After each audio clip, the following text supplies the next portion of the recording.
Welcome back to the She Suite Society, the podcast where we celebrate the real, the raw, and the remarkable journeys of women who chose to bet on themselves. I'm your host and empowerment Sherpa, Dahlia, and today's guest is someone who asked herself a question that so many of us have never dared to sit with. Who am I outside of everyone else? Andrea Universo is a women's empowerment coach whose journey to that work started not in a boardroom or a business plan, but in a quiet moment of recognizing that she, like so many women, had spent years defining herself entirely through her roles: wife, mother, caretaker. And when those roles shifted, she had to go looking for herself. What she found on the other side, and what she now helps other women find, is the kind of clarity that only comes when you get genuinely, fearlessly curious about who you actually are. This conversation is warm, it's real, and it will make you think. I know you're going to love it. Let's dive in. We'll start where you are today. What do you do today? What is your day like today? Today specifically, I am a women's empowerment coach, and I spend every minute of every day trying to lift someone else. It's just, well, let me just tell you a little bit about my story and my relationship to women. And I love that your goal is to share the stories of women, because it's kind of the same thing, kind of the same mission that I have. When my daughter went away to college, getting her through that first year, she was an athlete and she's very goal oriented, and she kept going through these, what I call the train station, right? Like trying to make it to the next train station. I'll be happy when. And she was missing out on so much joy of getting there and not even celebrating when she did get there. And as I was coaching her through that, I was recognizing that we all do a lot of that. And We do. The wins that you can't wait till. Yeah, because you're following this path that society says you should follow, and get there to feel like you expected it to feel. You don't have that inner joy because we're looking for it in the experiences instead of on the inside. I didn't know that then, but that's what I've learned through the whole process. And that led me down so many paths. Like, for example, I have a group of friends that I've been friends with for 20 years, and we had coffee together once a week. And we always talked about, we obviously had amazing conversation. It lasted for 20 years. And we had a monthly card event, and we invited our daughters. And as we went through and introduced each other, every single one of us introduced ourselves by our roles to other people. I'm Andrea. I'm married to Chris. I have this many kids. I work at this place. And everyone there was ranging in age from 25 to 65. And every single one of us introduced ourselves that way. And so I started paying attention to all women. I'm going to be honest, at this point, I hadn't paid much attention to women or the difference between men and women, or how women are conditioned to live in society. I was just on the hamster wheel living. And for whatever reason, maybe the empty nest, I don't know, but I started to pay attention. Yeah. And that just led me down this path of, who are we really? What is our story? And why are we so freaking scared to share it with anyone else? Yeah. So well said. So well said. And you just realized this because you were listening actively and noticing a pattern. Everybody is talking about, to your point, their utility in other people's lives, not their own identity. They literally identified as what they did for others, not what they ever did for themselves. Is that a fair statement? 100%. And then because of that, because your identity, so my identity was in my kids, in being a stay-at-home mom, because that's the only thing I really wanted to be. I was always interested in business, but what I really wanted was to raise my own kids and not send them to daycare. That was just something that was important to me because my mom had done the same. And once that job was over, I didn't know who I was anymore. And I started to, June and I had this conversation at that event that we met. I started to see myself as just a mom. And I was maybe 48, 50 years old. And I thought, okay, so now what? And then I started a business. After kind of coaching my daughter through that, I realized that I needed to enjoy the journey. I needed to follow the lessons that I was preaching to her. But when I started a business, and it was really successful because I was just having fun and doing it the way I wanted to do it, and I was helping other people. And when I hit my first roadblock, I had someone say, that's not the way you should do it. This is how you should do it. And everyone kept trying to steer me back onto the right path. Oh, wow. I hear that too. That's so crazy. Right? Yes. Yeah. And I spent 2 years going, oh, okay, stop trying to inspire everyone. One of my teammates even said, nobody wants that inspiration crap. That had become my whole identity, like inspiring women and telling them, encouraging them, telling them they could do it. And it was 2 years of real struggle about how women treated each other and how we wanted to follow the rules That were never made for us. that were Rules never never made for us. Yes. Yeah. So my whole, I mean, you ask about my day, but my whole life's purpose has gone Shifted. gone into something I never imagined it would be. Interesting, though, that you were able to see that pattern and hear it because you weren't alone in those rooms. Other women were there saying the same stories, but they didn't pick up on that. Why do you think you picked up on that and they didn't? Mm. And I'm asking that selfishly because I was in a similar room, heard similar stories, and I felt like I Right? was alone. I walked off thinking like, I just heard everybody else talk about their spouses and their kids nonstop. And I kept trying to ask them about them, and they kept talking about their spouses and their kids. And I'm like, but what about you? And I couldn't get through to them. And it was almost like they couldn't hear what I was hearing. I'm like, am I living in an alternate reality or what? But you experienced the same thing. Why do you think you heard that? It sounds weird, but it is almost like living in an alternate reality. When you start to focus on yourself, when you, it's almost like, I think it was Jay Shetty described it as you look at yourself in a mirror and it's covered in dust. So you can see yourself, but you're seeing yourself behind film. And as you get to know yourself, you start to wipe away the dust a little bit. And people like you and I, it's not that we're better than anyone else. It's that further ahead because we've had, for whatever reasons, we've had to look at ourselves that way. Be more And scrutinizing or at least self-aware, maybe? self-aware, never scrutinizing, because what happens to me when you say scrutinizing is beating myself up because I'm not this. I totally still do that, though, in fairness. Yeah. But I'm glad that you called that out. It's not a good practice. So I'm glad that you called that out. Yeah, it is definitely not a good practice. And it's something so normal, don't even know we're doing it. Mhm. So here's an example. I decided that I wanted to run a 5K. And I wanted to make it in. Now, I'm not a runner. I am not an exerciser.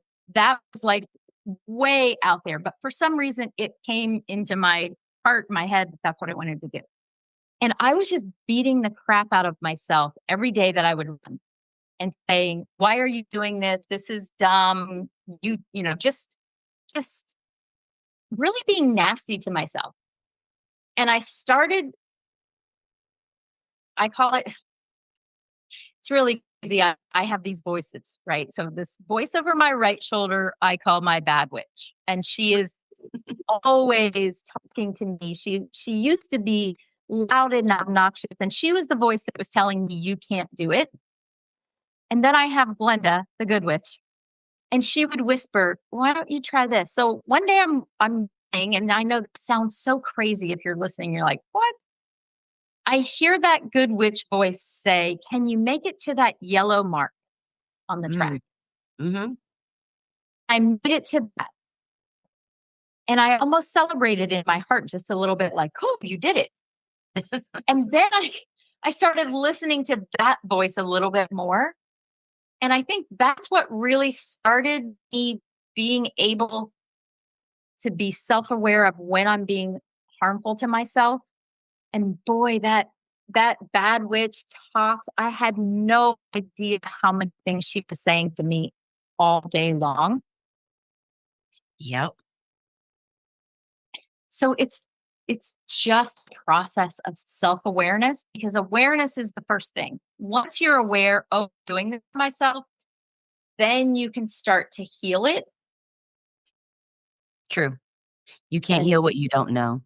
No, you can't.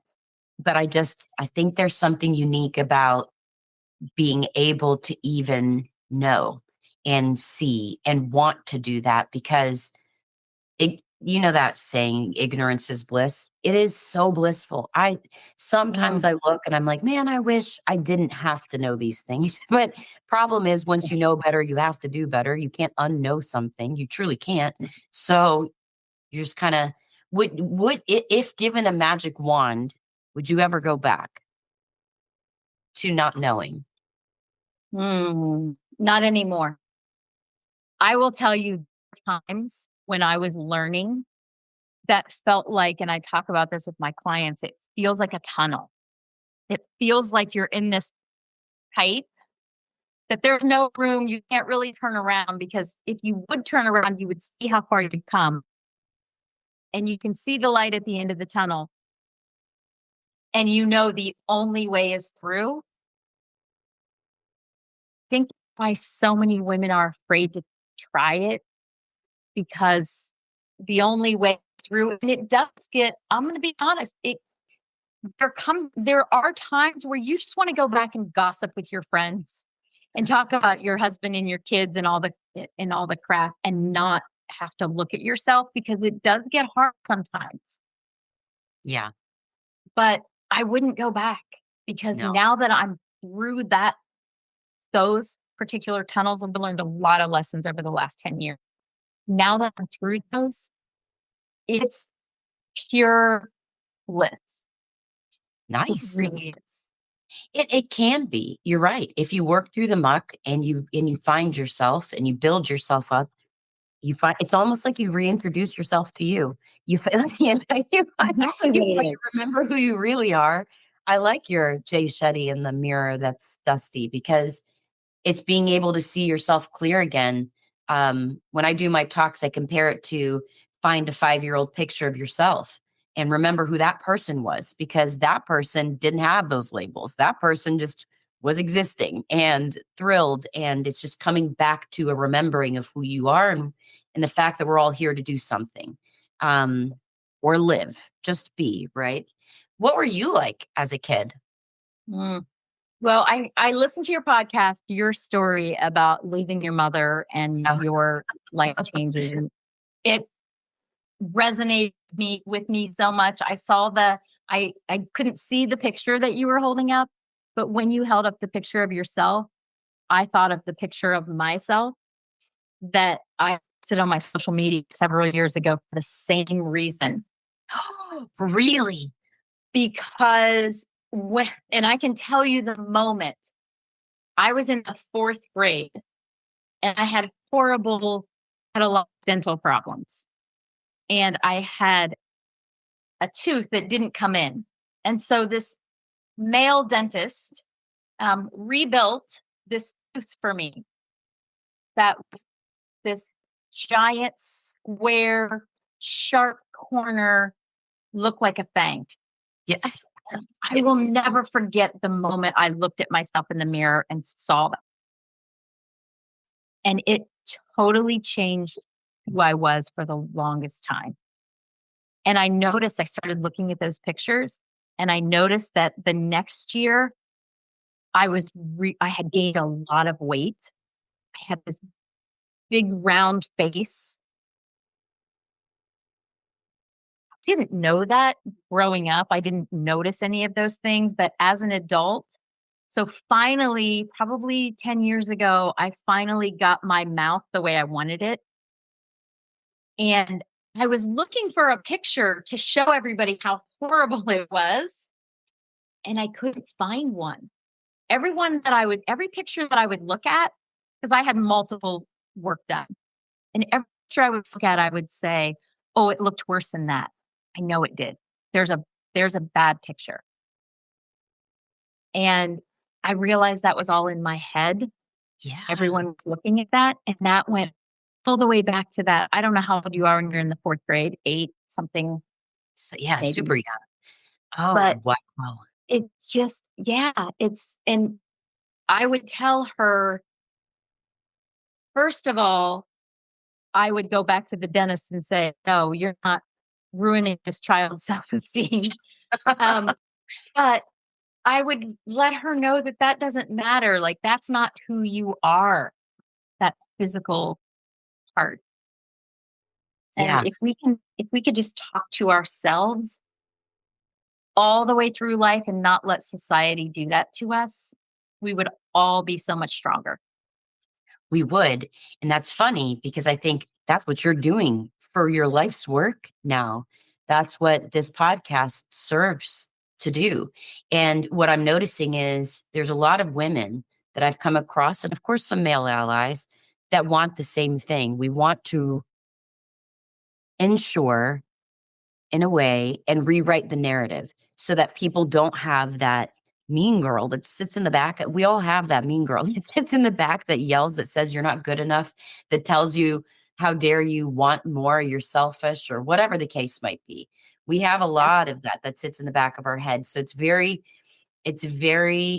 cool how those of us that have been able to be self-aware, probably we've all lived through a lot of trauma, can turn around and be like, that's not right. We don't have that's first of all, if that's the meaning of life, that's crazy. I don't think that's the meaning of life to sit Right? and live like that. Um, it's interesting, and I'm really I feel my bucket gets fuller every day because I come in contact with women like you who also sees that, who is also doing that in their own sphere and in their own network. I think that's brilliant. How are you being received in your sphere, in your circle? How do people react when they come across you? Um, Initially, so people that have been in my life forever, initially they were very supportive of of my growth and what I was doing and speaking out, using my voice. And then they started to, a lot of my friends aren't close friends anymore. And it's part of that circle. It's Yeah. not that it's not that we fell out or anything. When you grow and you start to see things differently, and start to see other people differently, it's a paradigm shift. And I think they don't feel like they know me. And when I meet people who have done the work and they get it, I have so many deeper connections. Um, and that makes me a little bit sad that I, I feel like I'm leaving the people that I care about the most. I don't like to use the word behind. I like a circle, right? I describe everything in a circle because nobody's higher than anyone else. They're just ahead in their growth process. Totally agree. It becomes, people don't get it when you've grown. It's sometimes I talk to my clients about when you first start, you're like in a canoe on the shore of a river and you have one canoe, you want to go, you want to grow, you want to learn who you are at your core, and you want to leave one foot on the shore because you want all these people you love to come with you. And then you start down the river and you start seeing different things, looking at the riverbanks, and it's beautiful. And you're telling them about it, and they're still back on the shore and they have no idea what you're talking about. You must be crazy. Yeah. And it's a really difficult process. And sometimes you have people that want to jump in. My husband ended up jumping in, and it's been really fun to watch him grow too. That's awesome. Yeah. And it was touch and go for a while because I was growing and I finally knew who I was and I wasn't going back. No, And you I, can't. yeah, you can't. It's impossible to go It's back. impossible. I know. But the thing is, the people that you left on shore, I love that analogy. Those people still have a version of you that they remember that is still on shore. So no matter how much you grow, they don't know you anymore. But if you go to talk to them, they'll remember Andrea as you were 20 years ago, not who you are today. And how dare you not be who they think you are now, Yeah. you know? Yeah. I have It's this weird. process now. I call it the 4 pillars, and we could go on all day long, but there's a growth cycle that I figured out. I have to go back and say, okay, how did you get here? Why are you so different than your sisters, for example? And Yeah. you go through a growth cycle. So we have our connect moment. Think of like a clock. That's at the top where you see someone else and you think, "Ooh, I want to do that. I want to be her." And I think of all the times that I've had those moments. It was watching a speaker or watching you and June and Lily on stage, and like those are my connect moments. That's how I know who I truly am and what I truly want. Most of us go from that connect moment to the grow moment, which is, okay, how do I do it? How do I get there? How do I get to do what Dahlia's doing? The part that we miss is called the learn stage. And that's self exploration and knowing why you want it. And Ooh. Oh, that's a mic drop moment. Okay, say that one more time. yeah, so the part that we skip, we have the connect moment that says, this is what I want. And then we jump right into grow, which is, how do I get it? Before you can go into grow, you have to go through the learn stage. And the learn is, who am I and why do I want it? Because if you're just going for the goal, which is what my daughter was doing, right? She was just getting the goal and getting there and thinking, oh, this is what I wanted. The final stage is lead, where you show it to other people. And that's why so many of us make the goal and we get all the way to lead and we're showing other people, but we still don't feel fulfilled by it. It's because Ooh. we never went through the learn stage to ask ourselves why we want it, so that we're looking for the reward on the inside instead of in the external circumstance. And I think it's the key to everything. That's that is a very powerful statement. And I could not agree with you more. Literally, I got chills. How do you know that? Where did you learn that? You just I have an think knowing, I feel like. I, everything I do is from a knowing. I just have this. I was You've meeting with somebody.